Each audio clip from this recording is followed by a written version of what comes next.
नमस्कार, आप सभी का स्वागत है। वसंत ऋतु के आते ही प्रकृति का कन कन खिल उठता है। मानव तो क्या, पशु पक्षी तक उल्लास से भर जाते हैं।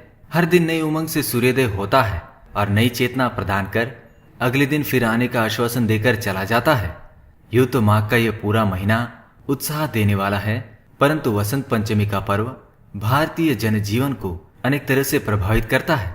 प्राचीन काल से इसे ज्ञान और कला की देवी मां सरस्वती का जन्म दिवस माना जाता है। मां सरस्वती की पूजा के लिए समर्पित बसंत पंचमी का पर्व इस साल 29 जनवरी दिन बुधवार को मनाया जाएगा। बसंत पंचमी के दिन मां सरस्वती को प्रसन्न करने के लिए उनकी आराधना करनी चाहिए। खासकर विद्यार्थियों के लिए यह दिन बड़ा ही शुभ माना जाता है। जो भी विद्यार्थी इस दिन सूर्योदय से पहले जागकर स्नान आदि करते हैं और मां सरस्वती की पूजा करते हैं, मां सरस्वती उन पर कृपा बरसाती है, उनके मन को ज्ञान के प्रकाश के तेज से भर देती है। ऐसे विद्यार्थियों की स्मरण शक्ति के साथ ही उनकी ज्ञान प्राप्ति की जिज्ञासा को बढ़ाती है। आज के इस वीडियो में हम आपको वसंत पंचमी से जुड़ी पौराणिक मान्यताओं के बारे में बताएंगे। लेकिन इससे पहले अगर आपने हमारे चैनल को सब्सक्राइब नहीं किया है तो इसे सब्सक्राइब जरूर करें ताकि और भी जानकारी वाले वीडियो देख सके। दोस्तों, उपनिषदों की कथा के अनुसार सृष्टि के प्रारंभिक काल में भगवान ब्रह्मा जी ने जीवों की रचना की, खासतौर पर मनुष्य की रचना की। लेकिन अपनी रचना से वे संतुष्ट नहीं थे। उन्हें लगता था कि कुछ तो कमी रह गई है, जिसके कारण चारों ओर मौन छाया रहता है। तब ब्रह्मा जी ने इस समस्या के निवारण के लिए अपने कमंडल से जल अपनी अंजलि में लेकर संकल्प स्वरूप उस जल को छिड़क कर भगवान श्री विष्णु जी की स्तुति की। ब्रह्मा जी की स्तुति से प्रसन्न होकर भगवान विष्णु उनके समक्ष प्रकट हुए। तब ब्रह्मा जी ने भगवान विष्णु से प्रार्थना की, हे प्रभु, मैंने सृष्टि की रचना तो की है, लेकिन चारों तरफ मौन है। इसके लिए मुझे क्या करना चाहिए? ब्रह्मदेव की समस्या जानकर भगवान विष्णु ने आदिशक्ति मां दुर्गा का आवाहन किया।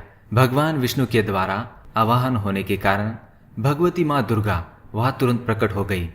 तब ब्रह्मा जी एवं विष्णु जी ने उन्हें इस संकट को दूर करने का निवेदन किया। ब्रह्मा जी तथा विष्णु जी की बातों को सुनने के पश्चात आदिशक्ति माता दुर्गा के शरीर से श्वेत रंग का एक भारी तेज उत्पन्न हुआ, जो एक दिव्य नारी के रूप में बदल गया। यह स्वरूप एक चतुर्भुजी सुंदर स्त्री का था, जिनके एक हाथ में वीणा तथा दूसरे हाथ में वरमुद्रा थे।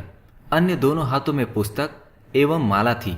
आदिशक्ति मां दुर्गा के शरीर से उत्पन्न तेज से प्रकट होते ही उन देवी ने वीणा का मधुर नाद किया, जिससे संसार के समस्त जीव जंतुओं को वाणी प्राप्त हो गई, यानी कि सभी सृष्टि के जीव जंतुओं को आवाज प्राप्त हुई। जलधारा में कोलाहल व्याप्त हो गया, हवा के चलने से सरसराहट होने लगी। इसी तरह समस्त सृष्टि को ध्वनि प्राप्त हुई। तब सभी देवताओं ने शब्द और रस का संचार कर देने वाली उन देवी को वाणी की अधिष्ठात्री देवी सरस्वती कहा, और तभी से मां को सरस्वती नाम से जाना जाता है। उसके बाद आदिशक्ति भगवती दुर्गा ने ब्रह्मा जी से कहा कि मेरे तेज से उत्पन्न हुई ये देवी सरस्वती आपकी पत्नी बनेंगी।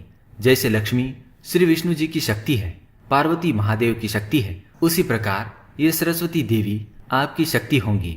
ऐसा कहकर मां आदिशक्ति दुर्गा अंतर्धान हो गई। इसके बाद सभी देवता सृष्टि के संचालन में संलग्न हो गए। दोस्तों, मां सरस्वती को वागीश्वरी, भगवती, शारदा, वीणा वादनी और वाग्देवी सहित अनेक नामों से पूजा जाता है। ये विद्या और बुद्धि प्रदान करने वाली देवी है। संगीत की उत्पत्ति के कारण ये संगीत की देवी भी मानी जाती है। जिस दिन ये मां दुर्गा के तेज से प्रकट हुई, उसी दिन को वसंत पंचमी के तौर पर मनाया जाता है।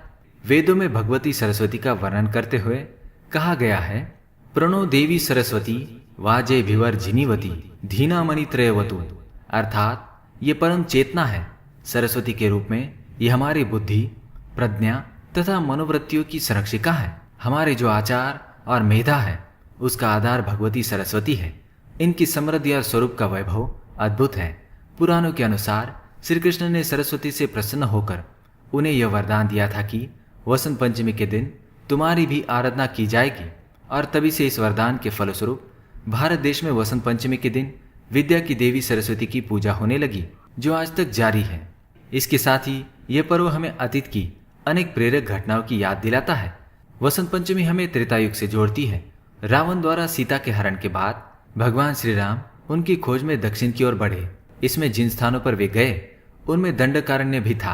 यहाँ पर शबरी नामक भिलनी रहती थी।